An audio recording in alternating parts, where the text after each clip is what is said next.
The CEO fired her in front of everyone. But the next day, she returned with his son and shocked him. 5 years ago, he walked away from her, even after she told him she was pregnant. Now he's the CEO, and she just walked back into his company, under a different name. He recognized her the second she stepped in, but said nothing. Then, in front of everyone, he fired her. The next day she returned, holding the hand of a little boy who looked exactly like him. And that's when the entire office stopped breathing, including him. Before we continue, if you enjoy touching and inspiring stories like this one, make sure to subscribe to the channel and leave a like.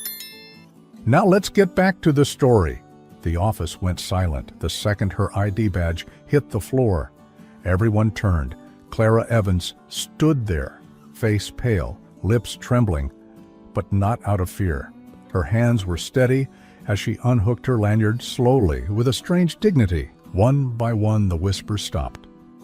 All that was left was the sound of his voice, sharp, final, and cold. "You're done here," Elliot Hayes said, loud enough for the entire floor to hear. A gasp rippled through the room. No one got fired like this, not in public, not in that voice. But Elliot's eyes didn't flinch, not when Clara looked up at him. Not even when she said nothing, just gave a soft, bitter smile and turned to leave. Her heels echoed as she walked down the corridor, past the floor-to-ceiling windows, past the shocked intern she'd just trained, past the secretary who couldn't even meet her eyes.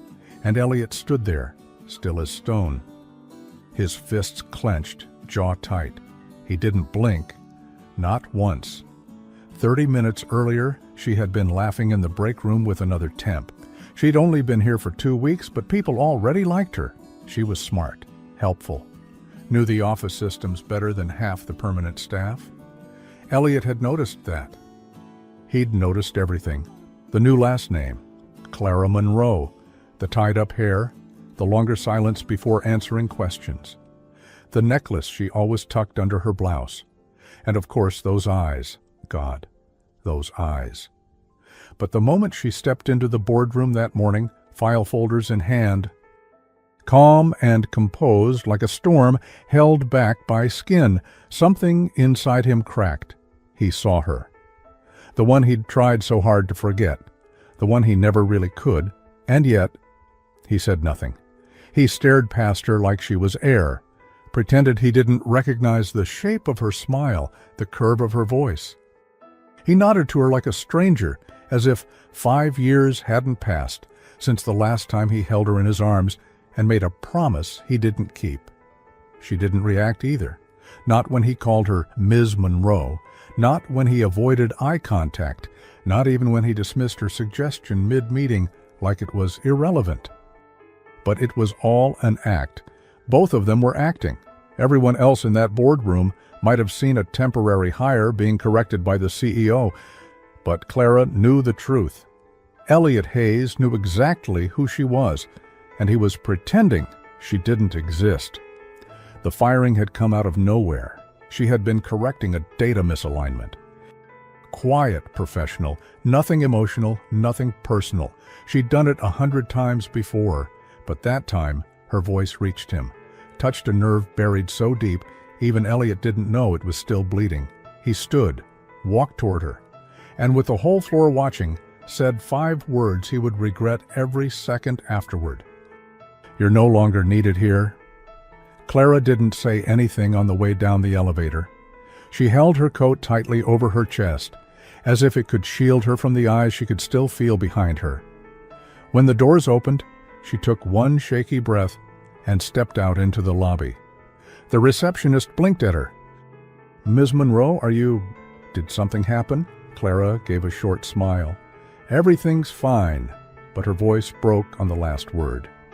She reached the glass exit doors. The city air hit her like a slap, hot and loud. Summer in New York had a way of making everything more intense. Clara crossed the street, reached into her bag and pulled out her phone. There was one missed call from her neighbor, and one message: Noah wouldn't nap. He keeps asking if you're bringing the hero man home.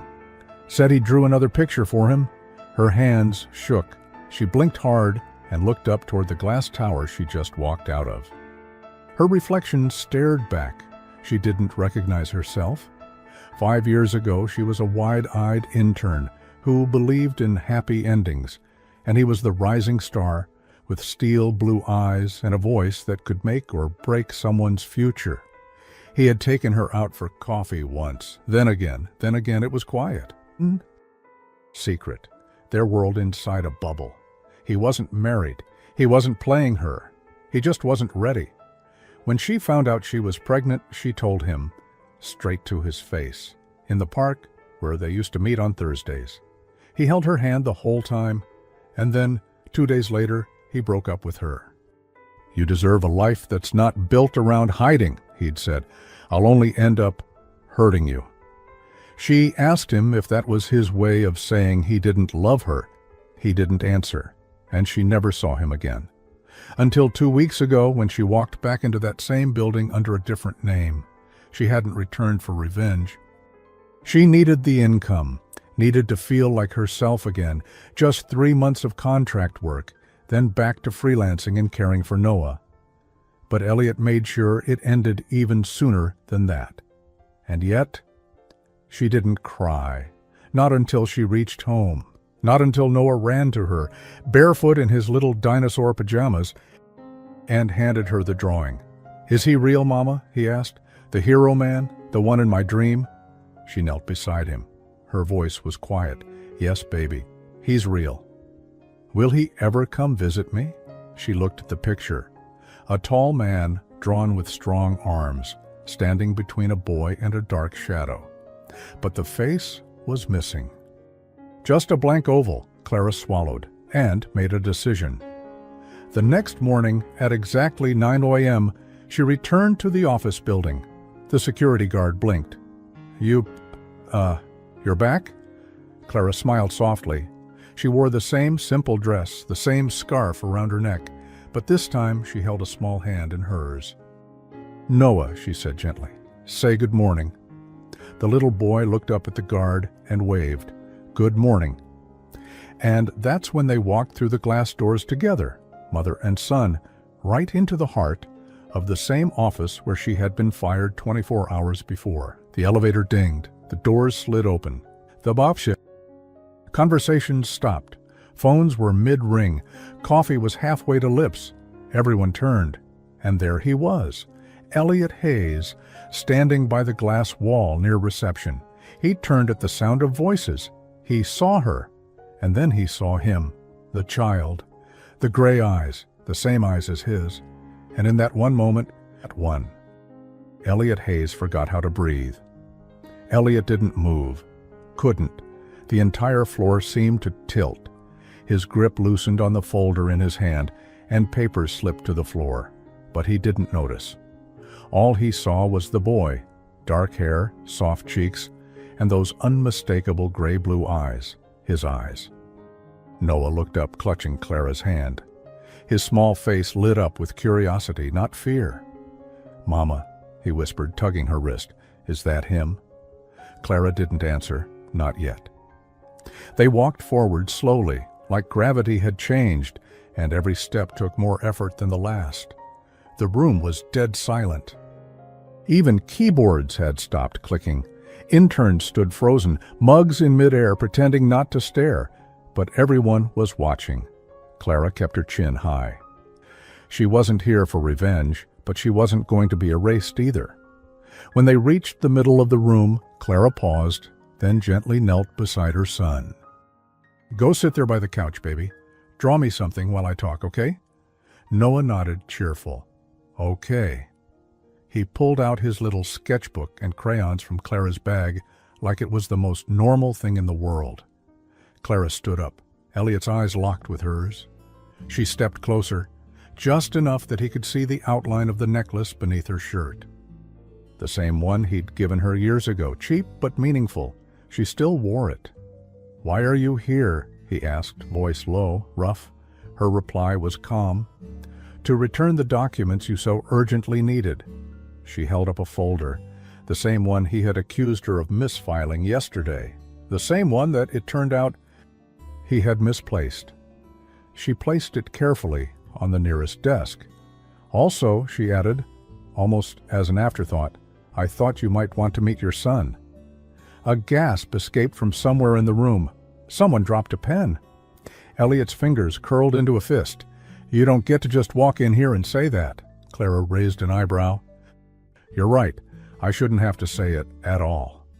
Their eyes locked again, and for a second there was no one else in the room. Just the two of them, facing all the years that never got closure. You recognized me the second I walked in, she said quietly. But you chose to erase me as if I'd never existed. Elliot's throat moved. But no sound came. He glanced over at Noah, now humming softly, legs swinging from the couch, sketching a superhero with a cape made of fire. His heart twisted. Clara, he murmured, voice barely audible. But Clara cut him off. I didn't come here for apologies or explanations. I came here to remind you that silence doesn't undo what you did. She turned to leave. But just as she reached Noah, Elliot finally stepped forward. Wait. Clara froze. Noah looked up from his drawing. Elliot's voice cracked slightly. He's mine. She turned slowly. Her eyes shimmered, but her chin stayed firm. Yes, yours. Elliot stepped closer, tentative, like he wasn't sure if he was allowed to breathe the same air. How old is he? He'll be 5 next week. He exhaled, and something in him seemed to collapse. That night, he whispered, after you told me, I thought I was doing the right thing. Clara's smile was tight. You thought wrong. I didn't want you to live in my shadow, hiding, always watching your back for office gossip or scandals. You didn't want your name attached to a mistake. His face hardened. That's not fair. And what you did was? There it was, raw, exposed, no masks between them. Elliot turned to Noah again. The boy smiled up at him, curious, no idea about the hurricane that had cracked open just by his presence. Has he ever asked about me? Elliot asked. Clara nodded. He calls you the hero man. He dreams about you.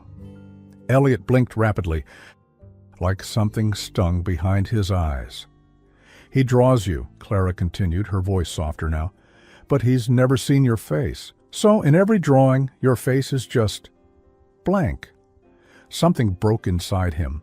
All the coldness, the walls he'd built, the pride that had kept him silent for 5 years. It all buckled. He crouched down slowly, so he was eye level with the boy.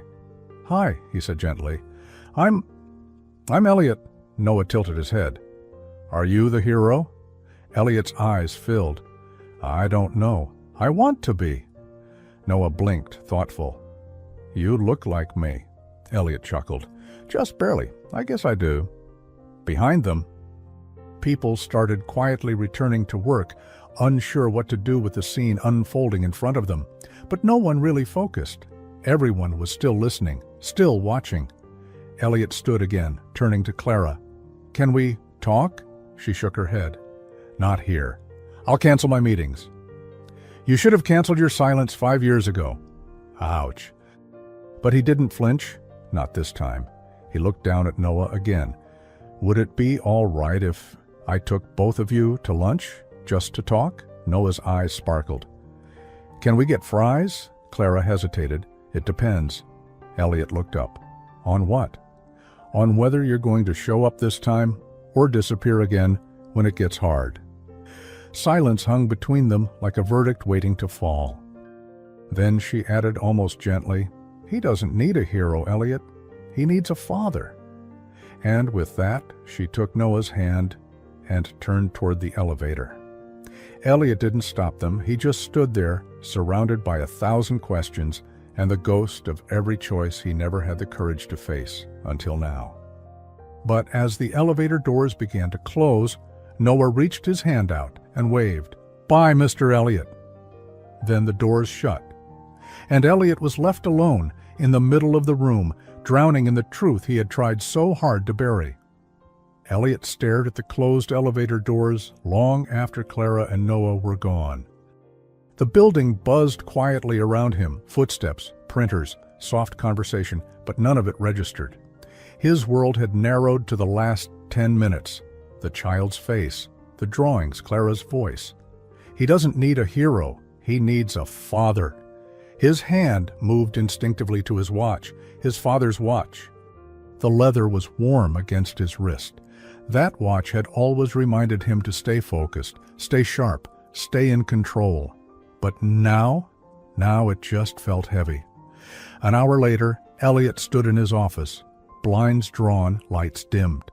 The view of the skyline stretched far beyond the glass, but he wasn't looking at it.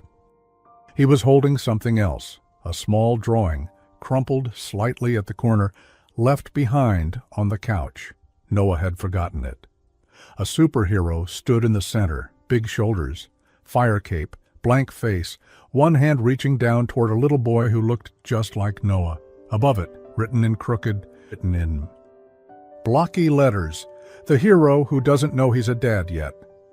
Elliot sat down hard on the edge of the couch. For the first time in years, he felt completely unprepared, like a fraud in his own life. The door opened behind him. "Sir?" It was Elise, his longtime executive assistant. "The investors are waiting." "Cancel the meeting," Elliot said quietly. She blinked. "Sir, we've rescheduled 3 times." I said, "Cancel it." She hesitated. "Is everything all right?" Elliot looked up at her slowly. "Elise," he said, voice rasping. "Did you know?" She frowned. "Know what?" He handed her the drawing. She studied it in silence, then looked back at him. "Is this Clara's son?" He nodded. A pause. Then Elise sat down across from him, her voice gentle but firm. "People don't just walk back into your life after 5 years without a reason." "She didn't walk in," Elliot muttered. "She applied under a different name." Elise raised an eyebrow. "Would you have hired her if she used her real one?" He didn't answer. "Exactly."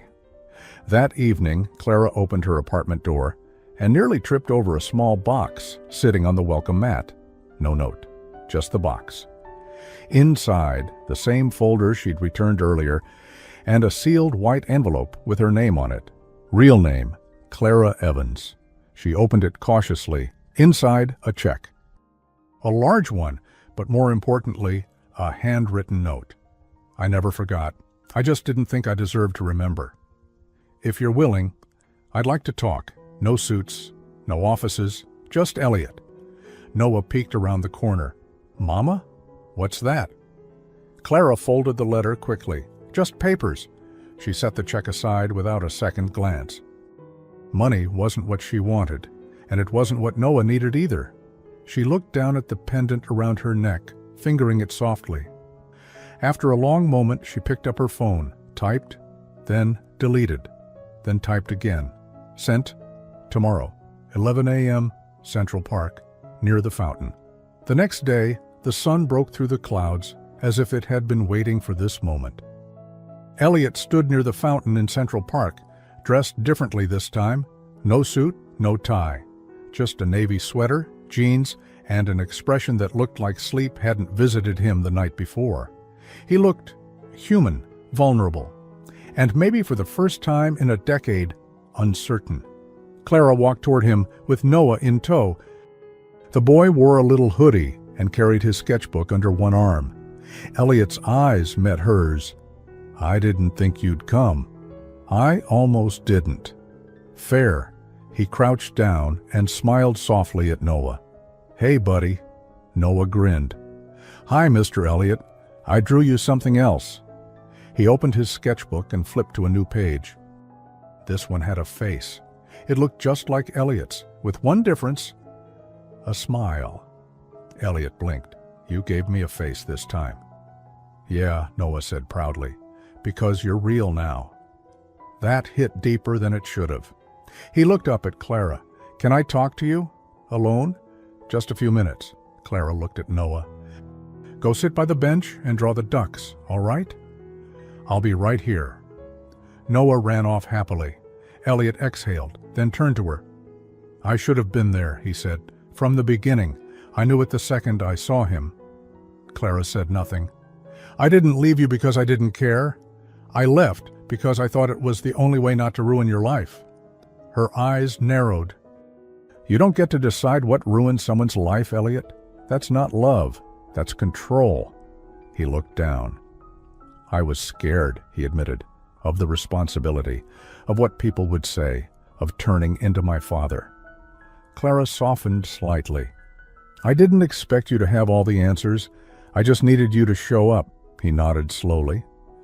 "I want to be there now, for him and for you, if you'll let me." Clara looked at him for a long time, then said the one thing he hadn't expected.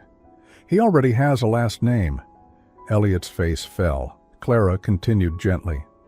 "He doesn't need to be a Hayes to be yours." She took a breath. "But if you want to be in his life, you're going to have to earn it. Not with gifts, not with money, with time, with truth." He nodded. "I will." Clara turned to walk back toward Noah, but before she did, she looked over her shoulder. "One more thing." Elliot looked up. "If you ever disappear again, you don't just lose us, you lose yourself." And she walked away. Elliot sat on the bench beside Noah a few minutes later, unsure of what to say. But Noah spoke first. "Are you going to stay now?" Elliot looked at him, then nodded. "I want to, if you'll let me." Noah thought for a second, then held up his drawing. "Then you have to earn your cape." Elliot chuckled. Eyes wet. "I'll try, kiddo. I really will." 2 weeks had passed since the meeting at the fountain. Elliot hadn't missed a single day, not one. He'd shown up early every morning, sometimes just to drop off a coffee for Clara before her freelance gigs, other times to take Noah to the park. Once, he even sat through a 3-hour puppet show at the local library without checking his phone once. And that's when Clara started to believe he might be serious. But believing didn't mean forgetting, and forgiveness wasn't automatic. Elliot was learning that the hard way. It was a Saturday morning when he showed up at their apartment door holding a backpack and a bright yellow kite. "Thought we could try the park again," he said. Shifting awkwardly, Noah peeked from behind Clara's legs.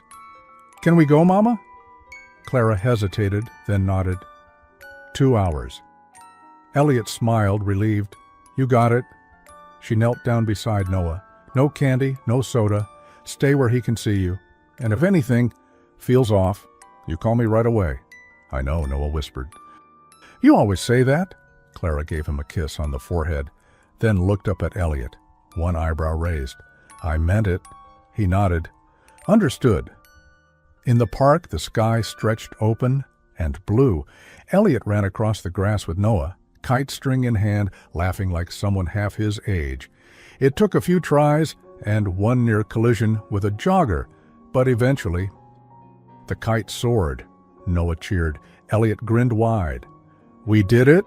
Noah looked up at the flying kite, then back at him. "Are you coming to my birthday?"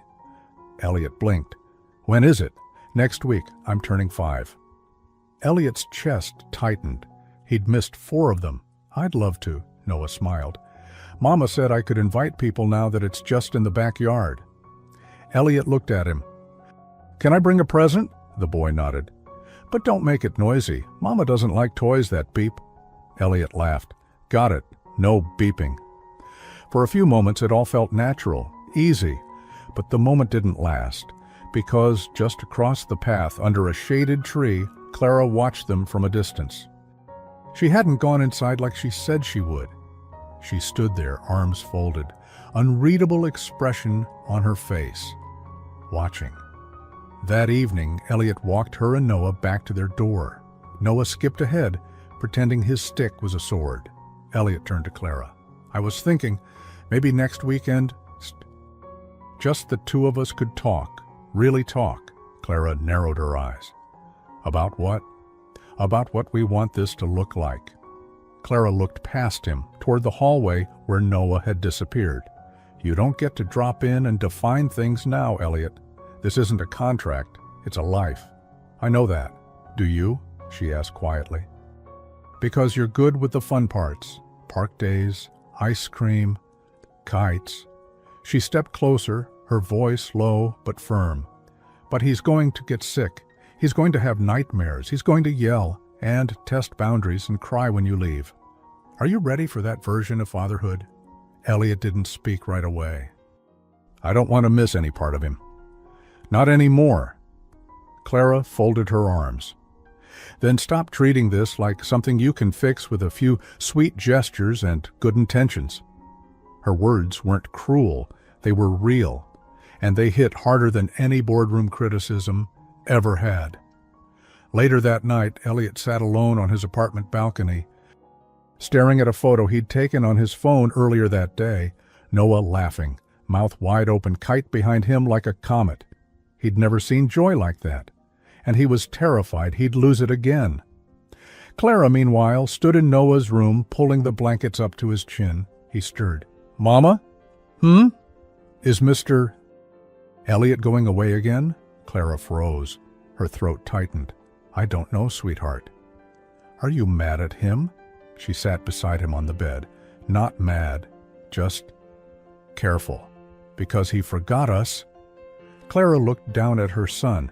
No, because sometimes people leave even when they don't want to. Noah thought about that. Then asked softly, if I draw him again, can I give him a heart this time? Clara didn't answer. She just kissed his forehead and whispered, good night. Monday morning. Elliot waited outside Noah's preschool, leaning against his car, watching kids rush inside. He held a small paper bag. Inside, a simple lunch he'd made himself. Peanut butter and jelly, cut into stars. When Clara walked up holding Noah's hand, she paused. What's that? Lunch? Elliot said. I asked what he liked. Thought I could help today. Clara raised an eyebrow. You cooked? He looked a little embarrassed. It's mostly spreading things on bread, but yeah. Noah beamed. Star sandwiches. Clara hesitated, then took the bag from him. Okay, she said, voice softening. That was thoughtful. Elliot looked relieved. I'm trying, Clara. I see that. They stood in silence for a moment. Then she added, keep trying. As Noah disappeared into the classroom, Elliot turned to leave. But Clara called out, wait! He turned back. She reached into her coat pocket and handed him something, a folded sheet of paper. He opened it. It was one of Noah's older drawings. This one was different. The man had a face, a heart on his chest, and this time 2 hands reaching out, one to the boy, the other to a woman with brown hair and soft freckles. Beneath it, scrawled in crayon, us. Elliot looked up. Clara didn't say anything. She just nodded once, turned, and walked away. Clara stood in her kitchen, stirring soup, the soft scent of rosemary and garlic filling the small apartment. She wasn't really hungry. Cooking was just something to do with her hands, something to focus on besides the chaos of feelings swirling inside her chest. Because things were changing. And change, no matter how hopeful, still hurt. Noah had started calling Elliot my friend to his classmates, not my dad, not yet, but my friend. And the way he said it, proud, eager, trusting, it scared her more than she wanted to admit. What if Elliot failed again? What if this version of him was temporary? Elliot, meanwhile, was in a bookstore across town, crouched in the children's section, scanning shelves. The sales clerk tilted her head. Looking for anything specific? A birthday present, he said. My son's turning 5. She smiled. What does he like? Elliot's lips tugged upward slightly. Superheroes, dinosaurs, anything that flies. 10 minutes later, he left with 3 books, a plush velociraptor, and a hand-crafted pop-up card shaped like a cape. He hadn't felt this nervous about a gift since he was 16, buying a bracelet for his first crush. This time, it wasn't about impressing someone, it was about showing up. Noah's birthday arrived on a Sunday. Clara kept it simple. Streamers, a homemade cake, a tiny plastic pool in the backyard, just 3 neighborhood kids. One close friend of hers, and Elliot, who arrived early holding 2 paper bags and wearing the most unsure smile she'd ever seen on him. I brought juice boxes, he said. Clara raised a brow. You don't strike me as a juice box expert. First time for everything. He stepped inside, looking around. The apartment was modest, cozy, lived in. It smelled like cinnamon and childhood. He noticed drawings taped to the fridge and his own face, well, a cartoon version of it, on more than one. You let him keep those up? He asked quietly. Clara shrugged. I tried to take one down once. He cried. Elliot swallowed. A few minutes later, Noah barreled out of his room in a superhero cape and socks that didn't match. Mr. Elliot, he shouted. Elliot knelt. Happy birthday, buddy. He handed him the dinosaur plush. Noah's eyes lit up. He's perfect. He hugged it to his chest like it was made of gold. Clara watched from the hallway. Arms folded, heart caught somewhere between guarded and warmed. The party went well, chaotic, loud, messy in all the right ways. There were frosting smears on the windows and balloons tied to chairs. Clara's friend Jenny pulled her aside at one point, whispering, "He's really trying." "I know," Clara replied. "Do you believe him?" Clara didn't answer right away. "I'm not sure what I believe yet." After everyone left and Noah crashed into a post-sugar nap, Elliot stayed to help clean. They worked in quiet rhythm, him folding streamers, her washing dishes. At one point their hands brushed as they both reached for a plate. Neither pulled away. "You could have left," Clara said suddenly. "After the cake, no one expected you to stay this long." "I know. Why didn't you?" He dried the plate slowly. "Because I wanted to be here for all of it, not just the photo op." She leaned against the sink, arms crossed. "I still don't know how to trust you. I still don't know how to deserve it." Their eyes met. It was the closest they'd come to real honesty in years. Later that evening, they sat on the couch, a little distance between them. Noah asleep in the next room. Elliot stared at the photo frames on the wall. Most were of Clara and Noah, a few of Clara alone. "You're a good mom," he said softly.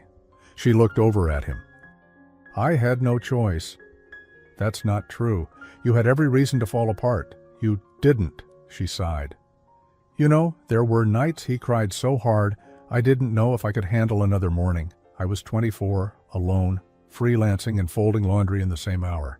But every time I wanted to break, he smiled at me, and I remembered why I couldn't." Elliot's jaw tensed. "I wasn't there. I should have been."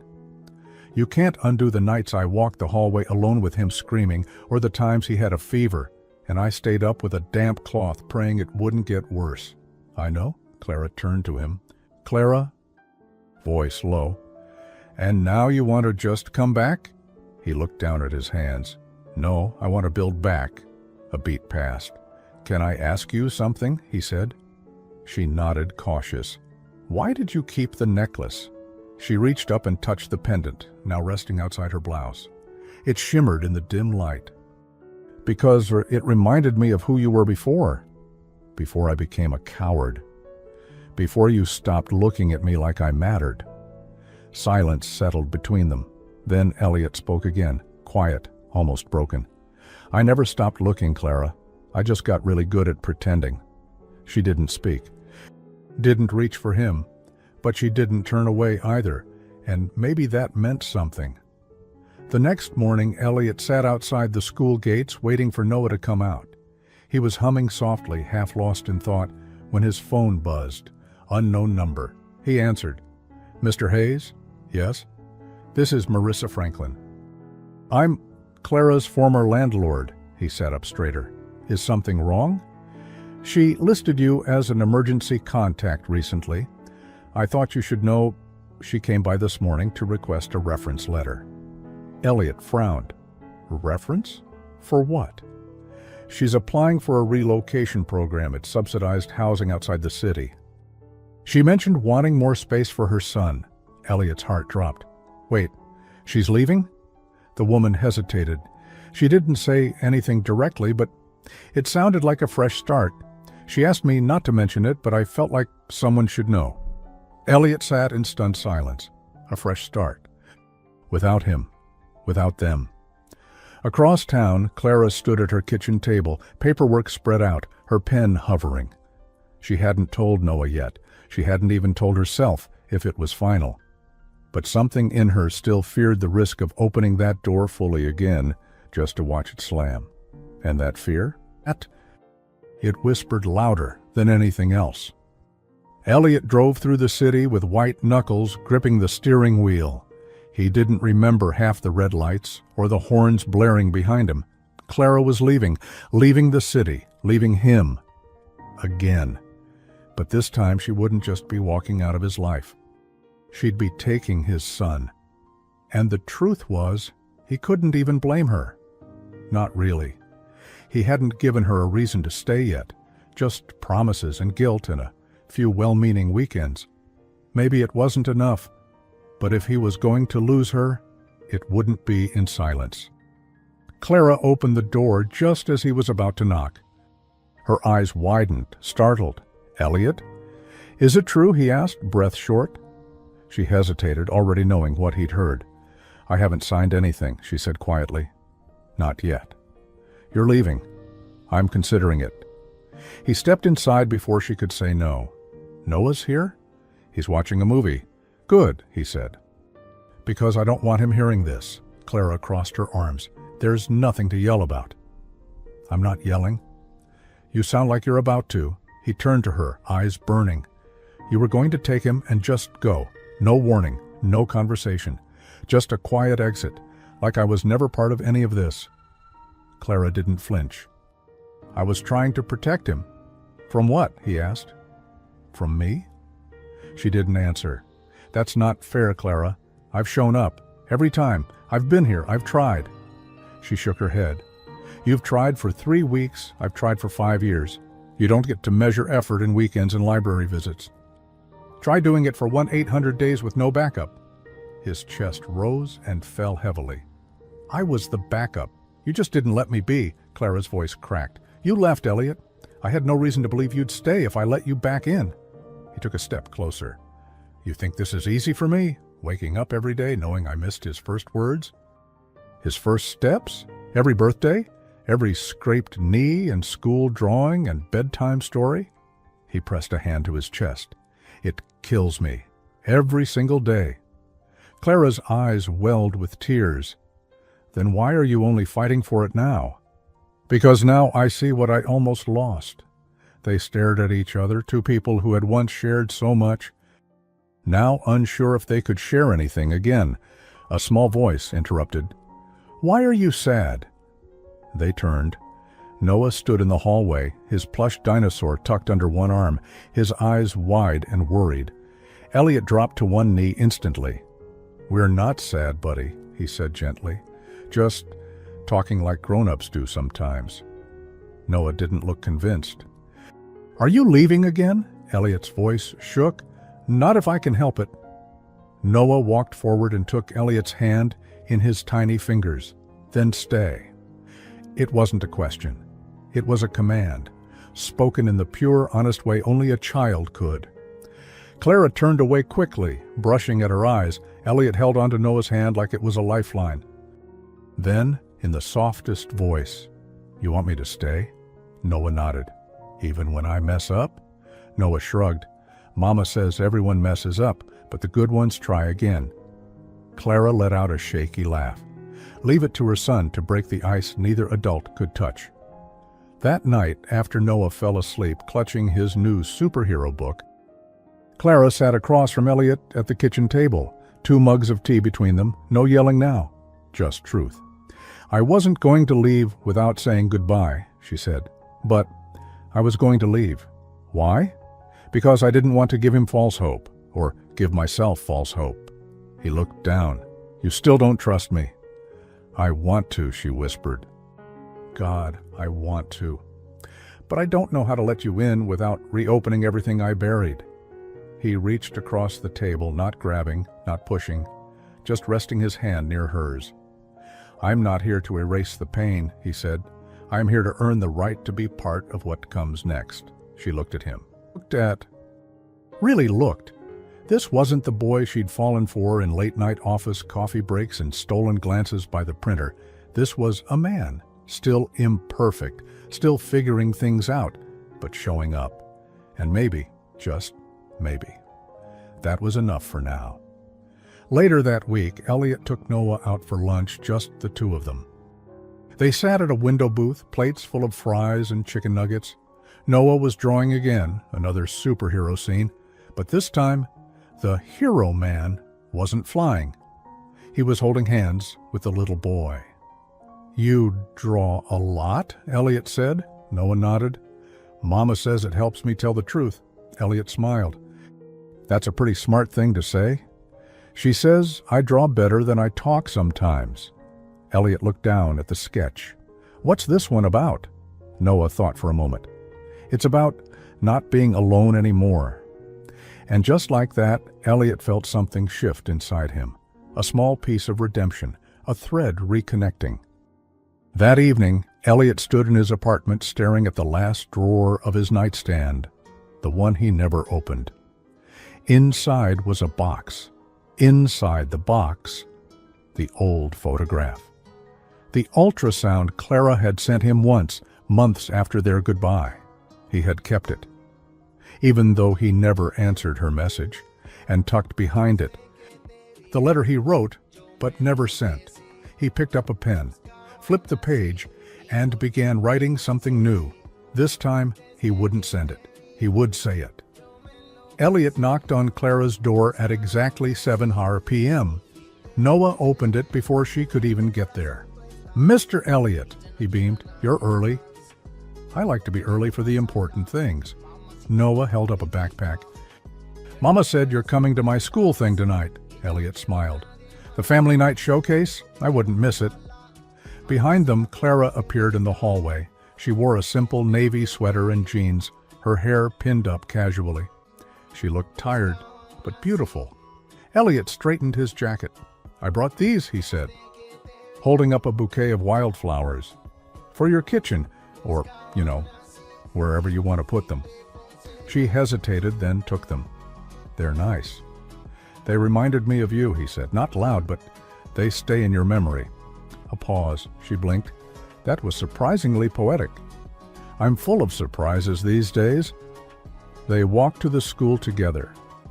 Noah skipping ahead, proudly leading the way, like it was his parade. Inside the cafeteria, rows of tiny chairs filled the room. Hand-painted signs decorated the walls. "Our heroes at home." Elliot noticed that every kid had drawn a picture of their hero. Some were moms, some were grandparents. One kid had drawn his dog wearing a cape. Noah's drawing, posted on the wall near the back, stood out. It showed 3 people, a boy, a woman, and a tall man with gray-blue eyes. All 3 had hearts drawn on their chests. The caption, scrawled beneath in uneven handwriting, "My heroes, my mama, and the man who came back." Elliot stared at it, frozen. Clara stepped beside him. "I didn't know he wrote that," she said softly. "I didn't know I'd earned that." "He believes in you." Elliot looked at her. "Do you?" She hesitated. "I'm starting to." The night continued with songs, poems, messy macaroni art, and one class-wide rendition of "You're My Sunshine" that left more than a few parents sniffling behind their phones. Elliot clapped for every kid. But when Noah stood on the small stage and recited a poem, his hands shaking, his voice barely above a whisper, Elliot leaned forward in his seat, hands clasped tight, eyes never leaving the boy. When it ended, he stood up and cheered. Clara turned to look at him, and she saw something in Elliot's face she hadn't seen in 5 years. Pride, without fear.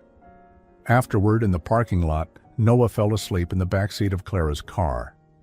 Elliot walked her to the driver's side, quiet. Clara glanced at him. "You looked more nervous than he did." "I was," Elliot admitted. Clara smiled faintly. "You were good with him tonight?" Elliot shifted. "I want to be there for all the nights, not just the ones with spotlights and applause." She looked down. "I'm not asking you to be perfect," she said, but I do need you to be consistent. I need to know you'll still show up when he throws a tantrum or when I'm too tired to explain what he needs. I will. I know you want to, she said. But wanting isn't the same as doing it. He stepped closer. Then tell me how. I'm listening. Clara hesitated. Then she did something he didn't expect. She reached into her purse and pulled out a key to her apartment. Not a gesture of romance, a gesture of trust. You can use it when you pick him up, she said. I won't always be there. I'm learning to let go of control. He took it gently, reverently. Thank you, he said. But Elliot, she added, looking into his eyes, this key opens a door. That doesn't mean it opens my heart. Not yet. He nodded. I'm not rushing this. They stood in silence for a moment longer. Then she got in the car and drove away, leaving him standing under a flickering street lamp, key in hand, chest full of something new. Hope. 3 days later, it was Elliot's turn to pick Noah up from school. He showed up early again and waited at the gates.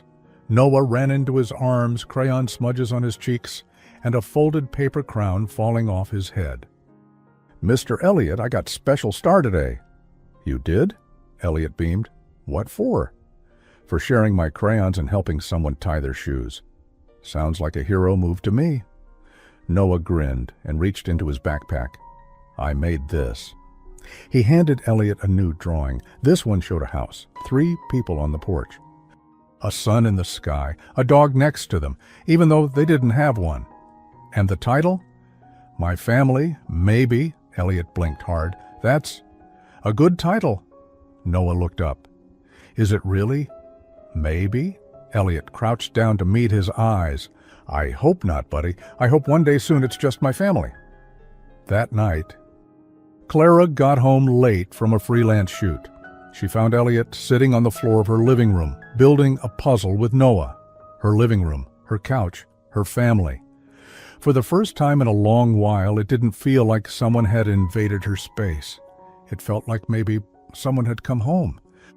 She didn't say anything, just watched them, smiling, and then quietly whispered to herself like a thought too shy to be said out loud. Maybe.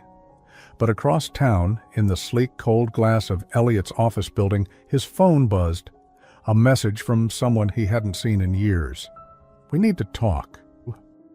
It's about Clara, and it can't wait. Elliot stared at the message glowing on his phone screen. We need to talk. It's about Clara, and it can't wait. The sender, Renee Talbot, an old name, a familiar ghost, his former colleague, the one person who knew about Clara back then, maybe more than she should have. She had seen the signs 5 years ago, the glances, the late hours, the goodbye. He hadn't heard from her since she transferred to the company's European branch, until now. He sat alone in his office, twilight casting shadows on the marble floor. Something in his chest stirred, not panic, but something close. They met the next morning in a quiet cafe tucked between old brownstones in the Upper West Side. Renee arrived first, sleek suit, no smile, a phone in hand like always. Elliot approached, tension in his shoulders. You look the same, she said flatly. He sat down. You don't. Europ'll do that. Why did you text me? She looked at him for a long beat, then slid a folder across the table. Elliot didn't move. What's this? Something you should have known 5 years ago. He slowly opened it.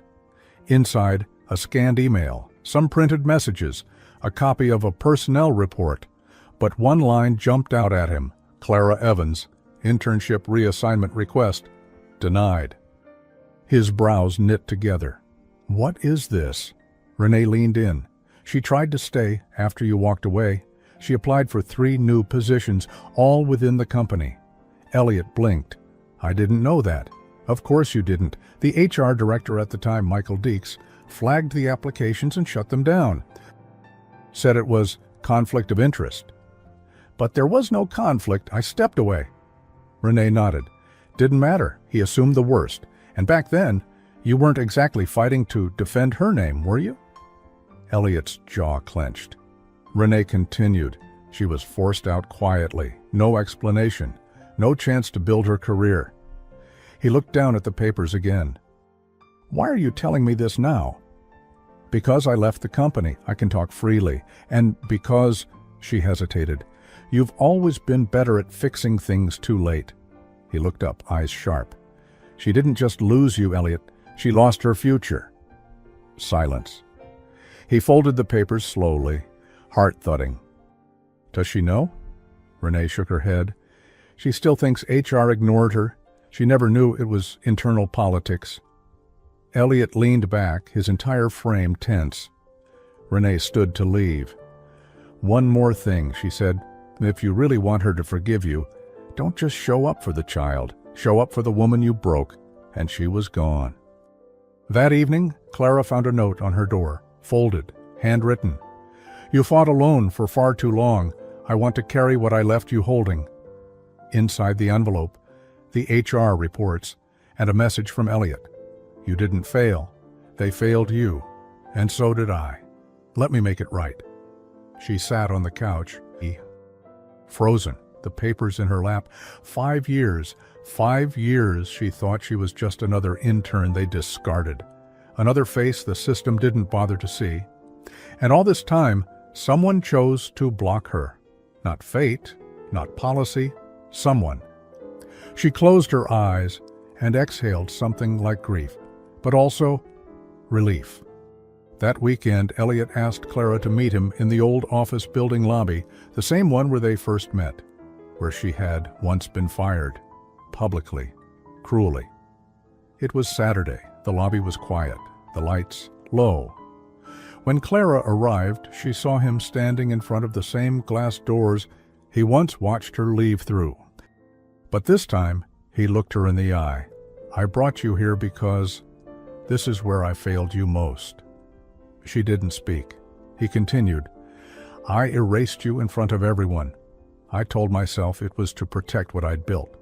But all I did was protect my pride." He pulled something from his pocket. A simple USB drive.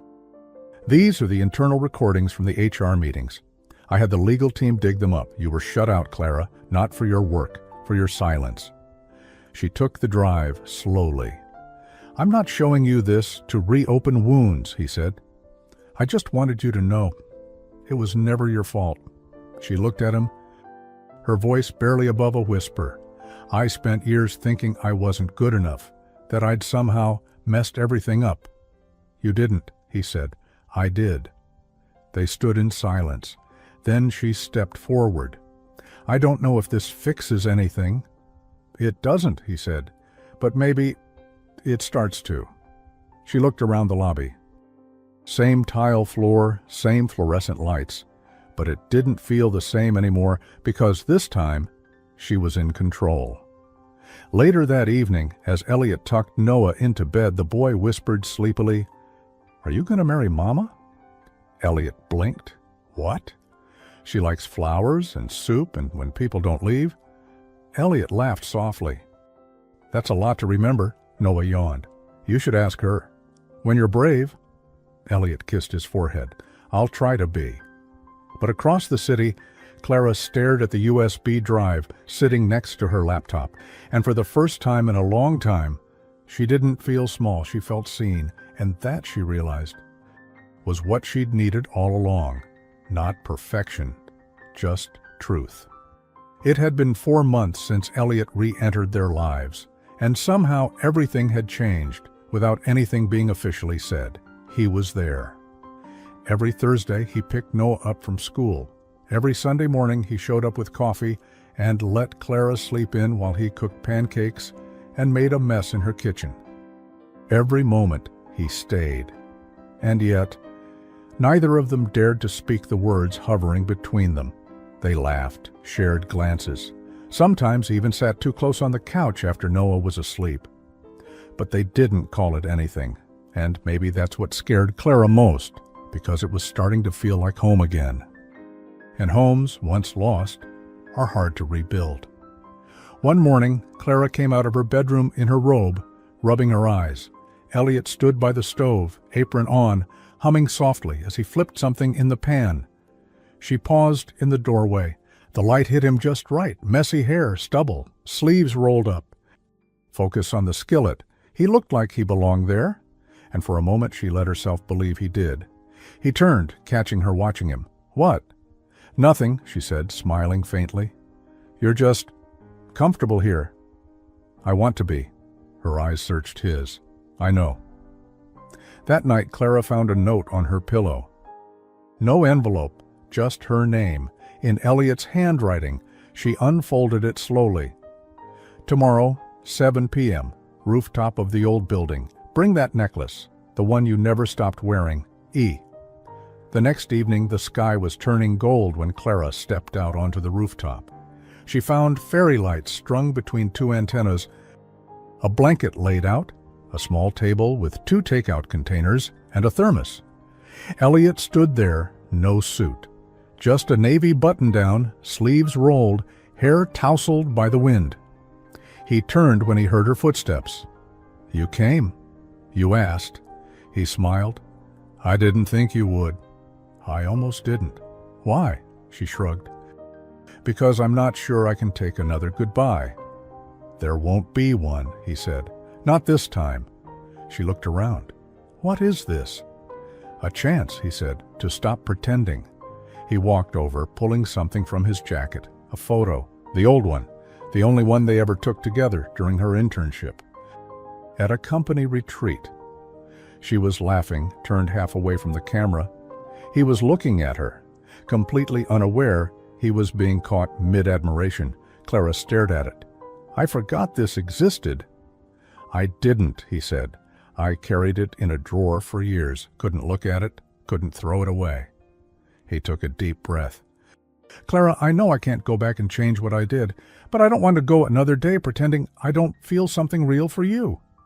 She stayed quiet. "Say something," he whispered. She looked up, eyes glassy. "I don't know what we are." He stepped closer. "But I know what we could be," she laughed. Shaky. "That's the part that scares me." "Me too." He reached for her hand. "I love you, Clara." Her breath hitched. "I've loved you since before I even knew what it meant. And I've loved you through everything I ruined.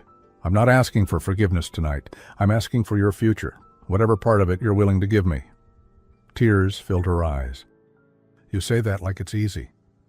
"I say it because it's true." Silence. Then, slowly, she reached for the pendant at her neck, unclasped it, held it in her palm. "I kept this," she said, "because even when I hated you, I still wanted to remember the version of you who gave it to me. And now?" "Now." She stepped forward. Voice trembling. "I want to find out who you are when you're not afraid anymore." Elliot gently closed her fingers over the necklace. "I'm still learning." She smiled softly. "So am I." Later, as they sat on the rooftop eating cold takeout and sipping tea from the thermos, Clara rested her head lightly on his shoulder. Not out of romance, out of quiet understanding. Elliot kissed her hair. Neither spoke, because some moments don't need words. But down below, in the stillness of the night, Clara's phone buzzed inside her bag. One new voicemail, unknown number. She played it later, alone in her apartment after Noah was asleep. "Hi, Miss Evans. This is Laura from Rosewood Legal. I apologize for the late call, but we've been assigned to a custody review based on a recent anonymous report concerning the biological father of your son. We'd like to schedule a time to speak." Clara's heart stopped. The message kept playing. "Please note, this is a preliminary investigation. No official action is being taken at this time." Her hands trembled. Who would report them? Who even knew enough to question Elliot's right to be in Noah's life? And more importantly, why now? Up on the rooftop, Elliot had never felt more at peace. Downstairs, Clara was staring at her phone. The past was trying to tear through the door they had just opened. Clara barely slept that night. She lay in bed staring at the ceiling, the voicemail echoing in her head. Custody review, anonymous report, preliminary investigation. 3 phrases. Each one felt like a countdown, She didn't tell Elliot, not yet, because she needed time to think, to prepare, to protect. Her first instinct was what it had always been: run. But this time, she had someone else to think about. Two someone else's. The next morning, Elliot rang the doorbell with 2 coffees and a paper bag of Noah's favorite cinnamon muffins. Clara opened the door, smiling, but just barely. "Rough night?" he asked. "You could say that." He handed her the coffee. "You okay?" "I will be," she said, but her hands trembled slightly as she took the cup. He didn't push, but he noticed. That afternoon, she sat across from a young lawyer in a small conference room. Clean walls, plastic chairs, a clock ticking too loud. "Ms. Evans, thank you for coming in voluntarily," the woman said. "This will move faster if we're transparent on both sides." Clara gave a cautious nod. The lawyer adjusted her glasses. An anonymous report was filed suggesting that Mr. Elliot Hayes, recently identified as Noah's biological father, has not pursued legal guardianship, nor is listed on the birth certificate. Given his sudden re-entry into Noah's life, the court is obligated to ensure the child's well-being. Clara swallowed hard. He's never posed a threat. He's never tried to take Noah. The lawyer nodded gently. "We're not accusing anyone, but high-profile cases often attract scrutiny. And given Mr. Hayes's position, the system may treat this differently than most." Differently how? Depending on how things develop, he could be advised to petition for partial custody or full. Clara's voice turned sharp. "He wouldn't do that." "You're sure?" "Yes." The lawyer studied her. "Has he said that directly?" Clara opened her mouth and realized she didn't know. Elliot got the call that night. He was putting Noah's drawings into a new folder when his phone rang. Unknown number. He picked up, distracted. "Hayes." "Mr. Hayes, this is Laura Tran, family law representative for the State Custody Board. We've contacted Ms. Evans already, but wanted to inform you directly that you may be contacted to provide statements regarding your involvement in your son's life." Elliot stood up slowly. "Wait, what?" "This is not a formal case," she clarified, "merely an internal review. We understand your involvement is recent, and we are hoping to clarify expectations on both sides." Elliot's voice lowered. "Someone thinks I'm a threat to my own son?" "We don't assume guilt, Mr. Hayes, but your lack of legal guardianship does raise red flags when paired with a public history of separation." Elliot's mouth went dry. He hung up, heart pounding, then immediately called Clara. She answered on the 3rd ring. "I just got the call," he said. "No greeting." "I know." "You knew? Why didn't you tell me?" "I was going to," she said, voice low. "I just needed to understand what it meant first." "Clara," he said, his tone tight, "I would never take him from you. I know that. Then why does it sound like you don't?" Silence then. "Because this system doesn't care what you'd never do. It cares what you can. And you're Elliot Hayes, the CEO, with all the power and connections to turn this into something ugly, even if you don't mean to." He sat down hard. "And you think that makes me a danger?" "I think," she said, voice shaking, "that the law doesn't see love. It sees names and paperwork, and who looks more stable." She started to cry quietly. "I can't lose him, Elliot. I can't go through the courts. I can't sit in front of a judge and beg them to let me keep the only person I've never let down." Elliot was silent on the line.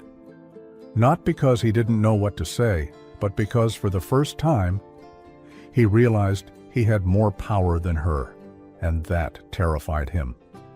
The next morning, Elliot walked into the boardroom at his company and requested a leave of absence.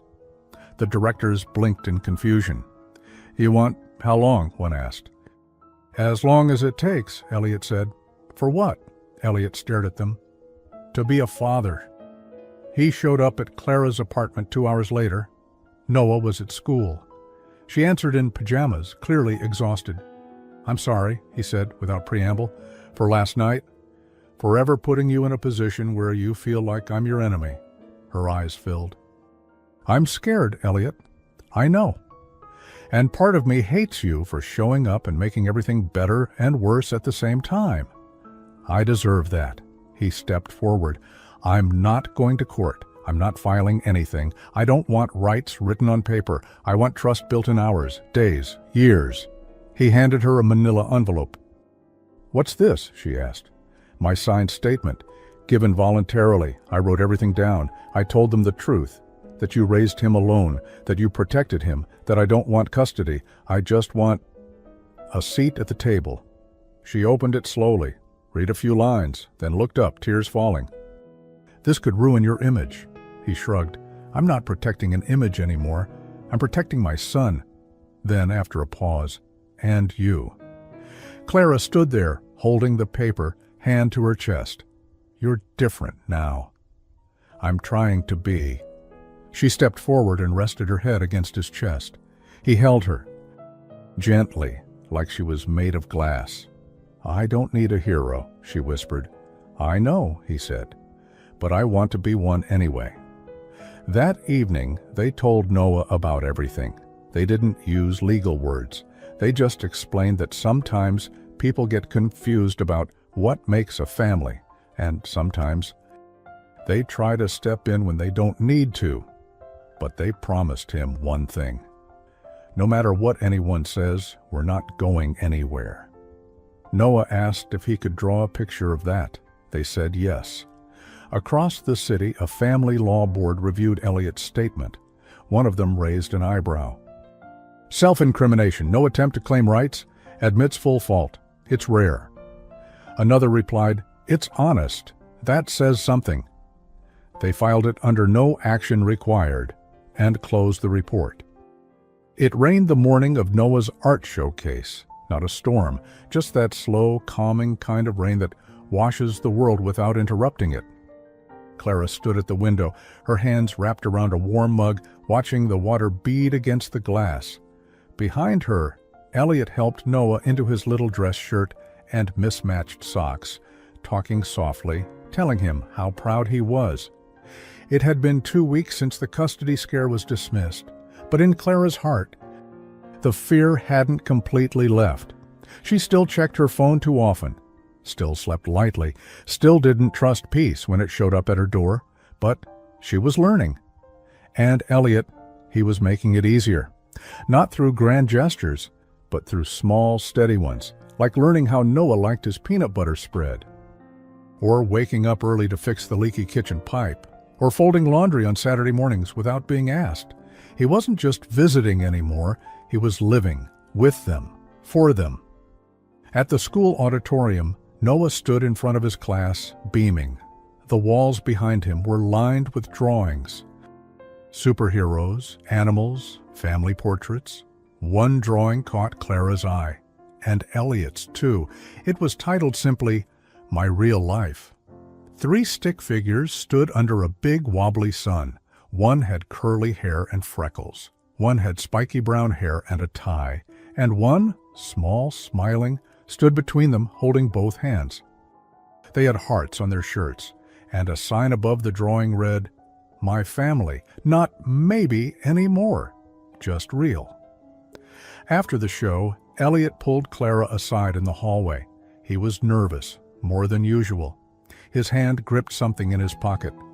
The rain had stopped, but the smell of it still lingered on his coat. She looked up at him. What's that face? She asked. He took a breath, then pulled out a small velvet box.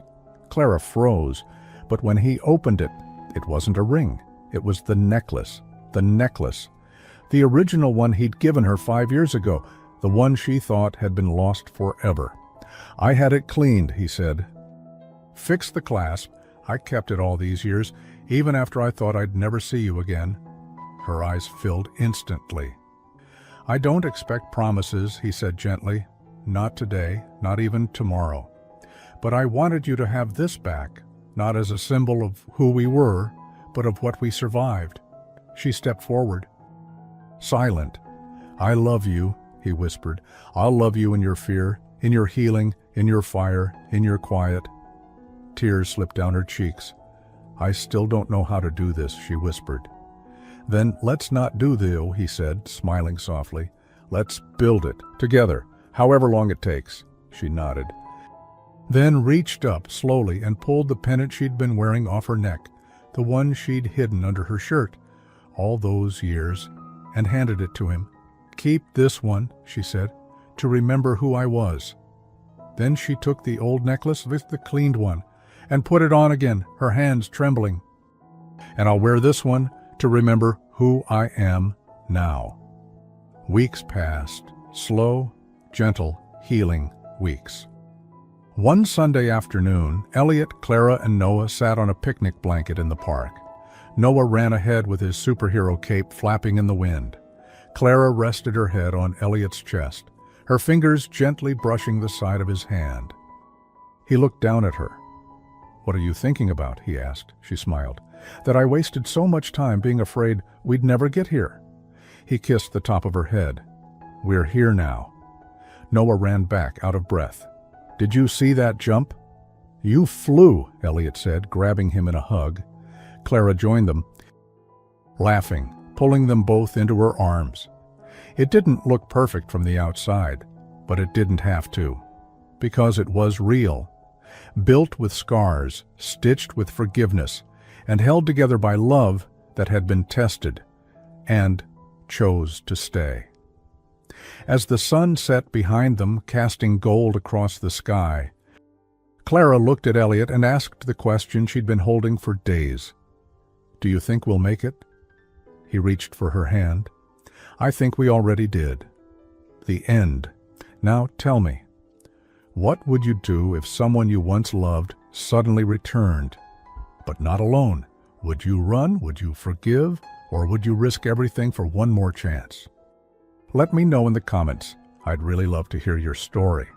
And hey, if this story touched you even a little bit, don't forget to leave a like. It helps us bring more real emotional stories like this to you. And if you're new here, subscribe for more powerful narratives every week. Because sometimes the right story finds you at the exact moment you need it. Thanks for watching.